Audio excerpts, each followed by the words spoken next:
You're listening to the Live Free podcast. I'm your host, Christine, certified life coach, pain to power mentor, and creator of Embody You Mindset Mastery School.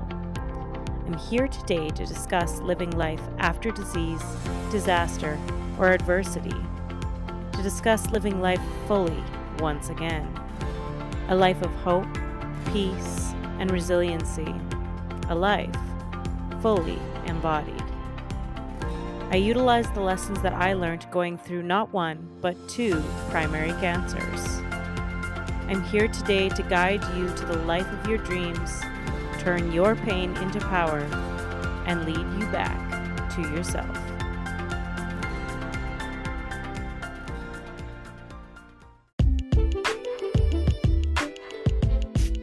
Hello and welcome to another episode of the Live Free podcast. So today I want to talk about mindfulness and the commonality of that word, how often it's used, and what you can do to bring more mindfulness into your life. So mindfulness has become a popular word, a new agey word, and it describes a lot of different things. However, its root is truly just the same. Mindfulness is being mindful of the present moment, of what is currently happening in your life. And the more mindful that you can be, the calmer the waters begin to become in your life, the more relaxed your schedule becomes, the less that you have to do. So how does this work? How does adding in mindfulness, which is essentially adding in another thing into your schedule, going to cause a slowing of your life? Basically, how this is done is the more that you become in the present and less in the past or in the future, the more that time begins to slow. Because if we're consistently in the past, then we're always reliving the same experiences. If we're consistently in the future, then we are always fearful of the future things, and we're creating all this busy work in order to get what we would like in the future. So mindfulness is truly just getting present to the space that you're in. So many of us are stuck in one or the other, in past or future. And what that means is your mind is always rehashing past experiences, or your mind is always fearful or consumed or interested in what life will be like in the future. These things, they truly fill up your schedule with all of this useless busy work that is not at all useful for you. So if you can become mindful and present in your life, what you'll find is that the busy work starts to fall away, and that is precisely how you slow your life, by adding and integrating something new. So mindfulness practices can be things like meditation. They can be things like conscious exercise or saltwater baths, grounding exercises. They can be crystal work. They can be just simply journaling or being in nature. All of these different mindfulness exercises. But know that if you're really, really busy, you can incorporate mindfulness exercises into your life already as it stands and as it is. So that would be little pockets of time. So the transition from you walking from your bedroom to the coffee pot in the morning, you have an opportunity for mindfulness there. You can consider what your body needs in order to get out of bed. You can thank it for the fact that you have two legs to stand up on. You can feel each muscle firing as you walk towards the coffee pot. And then when you get there, You could consider the smell of the coffee. You could feel the warmth of the cup. All of these other things, they're all opportunities for mindfulness. When you eat your breakfast, you can think about the taste and the textures and all of these different types of things. When you wake up with your family, you can be present in the conversation rather than, well, what do I have to do today and where do I need to go, and oh, yesterday was not so good and I didn't do a good job on my diet, and all these other things, all this busy work, right? You see this? So you're starting to see this busy work. It's when you become present and mindful that things start to slow down for you. And here it is, you've done nothing new. You didn't add in a meditation practice, although very valuable. All you did was become more meditative as you did your daily tasks. And a lot of people, when they hear this, they're kind of like, well, yeah, but I mean, I need to plan my day and I need to do all of these things, and I can't just remove myself from looking at the past or planning the future. Otherwise, my life isn't going to be creative or forward moving. And, I invite you to consider that is not at all true. And the reason why is because you're still going to do the tasks that you need to do.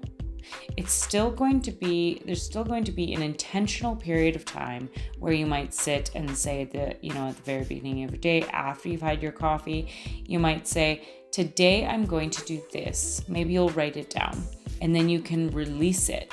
These are the tasks that I need to get done today. And then you can release it. I'm not saying that being mindful and present doesn't mean you never plan, but it means that you very intentionally plan. You plan days that are needing to be planned. You're planning your vacation when that needs to be planned. You may reflect on the past in order to move yourself forward and understand some of the old programming, and you may journal about that or write about that in order to move forward in your life. But what it really comes down to is that most of the time, most of us are in the past or the future and are not in a place of mindfulness, and that isn't helping. So you don't completely denounce past understanding or future planning. They are necessary, but what would happen to your mind if you had, say, 5% of your day dedicated to past or future, or even 20% of your day? And that's heavy. That's a lot of time. But if that's all you had, imagine how much more freedom you would have in your life. That's something that we don't understand or realize, is that often we are so rooted in, whatever we have as humans, 60,000 thoughts a day or whatever it is. We're so rooted in being in these different states as opposed to our presence, because we've been taught that that's the way that we should do things. And then, as I said, all this busy work. So I invite you to begin to cultivate this muscle that says, I am present. And if you can do meditation, I highly recommend it. There are so many great mindfulness practices that will start to create the habit of being mindful. And as I said, some of them: yoga, exercise, meditation, saltwater baths, crystals, Reiki, all of these wonderful presence exercises that start to create in you a more present person. And when you get good at them, they start to feel more natural. So that's why they exist. But understand that it's not necessary that you do all of these things. You can create mindfulness in your day-to-day. It's just about being intentional and understanding, what will I get from this mindfulness practice? Because if we come into it from a place of willpower, we'll often fall off. But if you can give yourself a new reward, saying, as I become more mindful, my schedule will begin to open up. I will begin to have more time. And that is a reward that your subconscious mind can get behind. It says, well, that's awesome. I could use more time. Okay, I can get behind this habit. And then you can begin to cultivate the habit that is going to give you more time in your schedule. Whatever it is that you need to do, whether it be a practice that I've talked about here, or whether or not it is just being mindful in your day-to-day, I urge you to begin to pull this in for yourself, because that new agey word, mindfulness, there's a reason it's popping up. And it's because we have realized that the way that we were running things is causing chronic stress, chronic busyness, dis-ease in the body, all of these different things. And I don't want those things for you. And you don't want those things for you. So if you can begin to become more present in your life, I know that you will be grateful that you did it to yourself. And as I said, I invite you to think of it like a muscle. It will take time. When we set out to go to the gym, as so many of us have, we are really good at it on day one, maybe even for a week. And if you're awesome with willpower, then you may be able to hold it all the way till 2 weeks. But somewhere around there, you're going to fall off. And there is many reasons for this, but often it's because our subconscious mind cannot get around it, cannot say like, this is the new me. So it tries to deprogram you from who it is that you're trying to be, because you're in a place of discomfort. And your body doesn't want you to be in discomfort, which thank goodness for that. However, it can be very counterintuitive for the person who would like to go to the gym. So the mindfulness is the exact same situation. Understand that as you move into this place where you become more present, your subconscious mind is going to say, no, this isn't who you are. You should turn it around. And that's the reason that mindfulness practices exist. Because what we are doing is we're moving beyond the subconscious mind, beyond the ego, and getting into a place where we've slowed down our brainwaves, and now we're more suggestible. And when you are more suggestible, that is when these things can penetrate deeper into the subconscious mind. I don't know if this is making sense. If you've been listening to me for a while, then you know that subconscious mind is something that I talk about a lot. And the reason why is because it takes time to reprogram these parts of our brains, these deeper recesses of our brains that tell us that we are not good at something, or interested or receiving or ready for something. And the deeper that we can get into that space of the mind, then the more effective our mindfulness practices will become.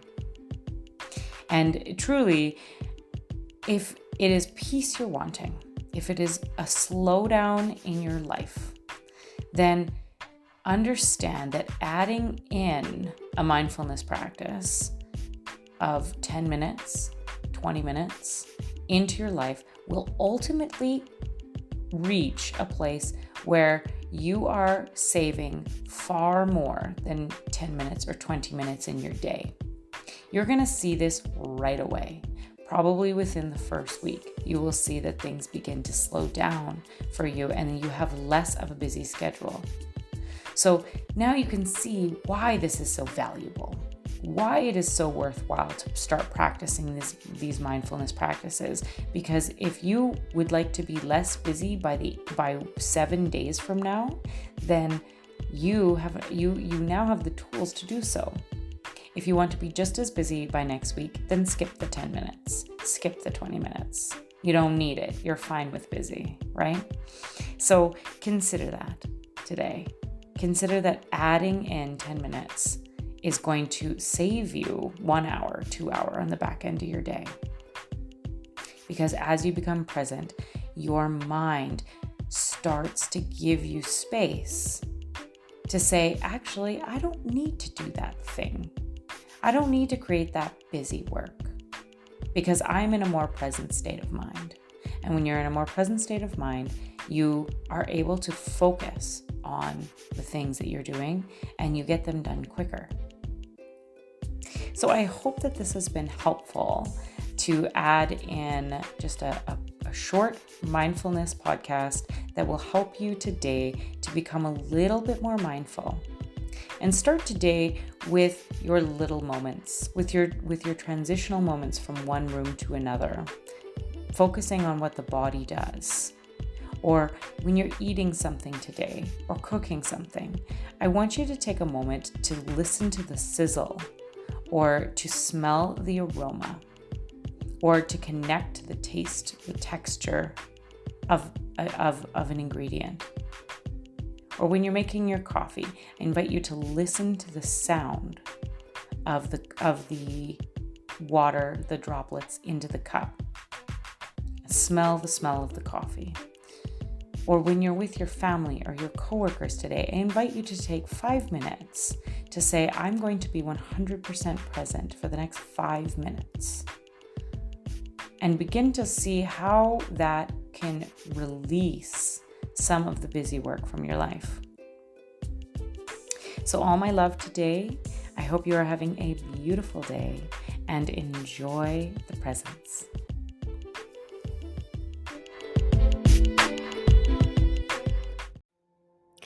Thank you so much for listening. If you found expansion with this last episode, then that means that others will too. And the best way to get the word out about the podcast is by leaving a review. I would be so grateful if you could leave me a review and let me know how you felt about the podcast. Included in the show notes will be everything that we talked about today, including all of my transformative programs. Change is just on the horizon, my friend.